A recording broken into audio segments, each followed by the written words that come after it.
First of all, the walking, talking bobblehead known as Dave Cavill. We've been focusing on that as really the path forward for the team and for the community. Thank you. I mean, I find that disingenuous. I asked you directly, you're going to be capturing this as part of your legislation, yet you can't even commit to doing it yourself. And so I think that's something that the taxpayers must know of this state, but... Probably at least 20 minutes or so folks can get up, walk around, use the restroom, get a drink.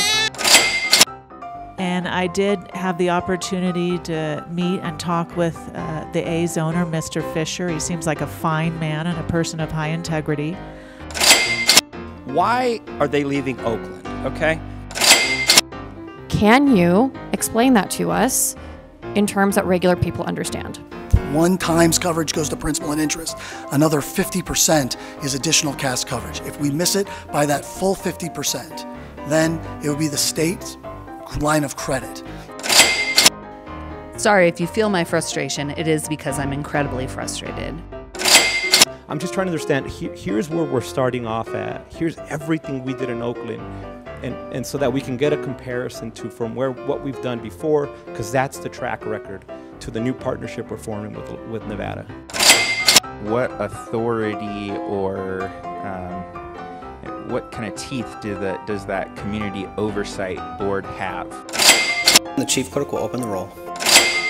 You cannot trust Dave Cavill.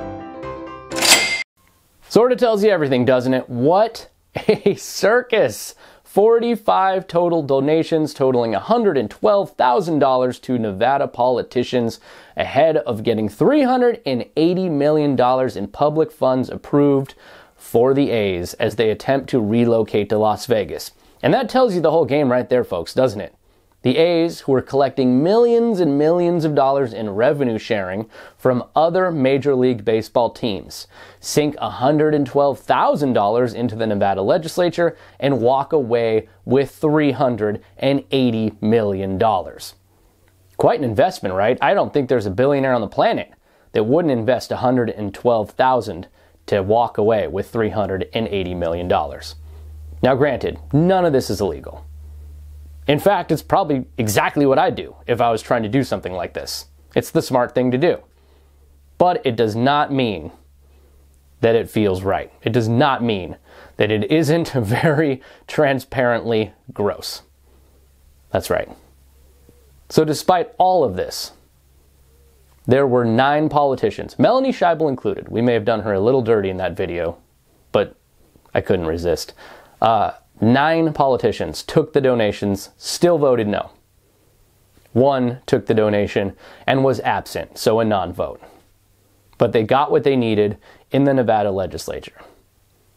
What comes next? Will we ever see renderings? I've been told from sources that their financing still isn't lined up, that they're having problems with their lender. If they can't finance this ballpark, I don't know how they plan on getting it built. And there's only so much time. They really need to demolish the Tropicana, clear the Bally's site on the Strip, and get things going if they want this built in time for 2028.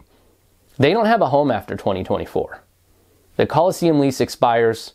My sources tell me there have been no efforts to extend that lease. It's now or never for these guys. I feel like they don't even have a plan past 2024. They certainly don't even have a rendering of the ballpark or financing lined up.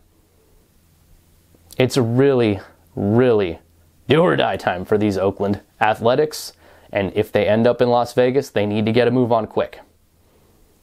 Very quick. They have to start construction. It's gonna take time. So don't forget to like, subscribe to the channel. Helps me grow the content here, allows me to keep doing it. I appreciate you all. Much more soon.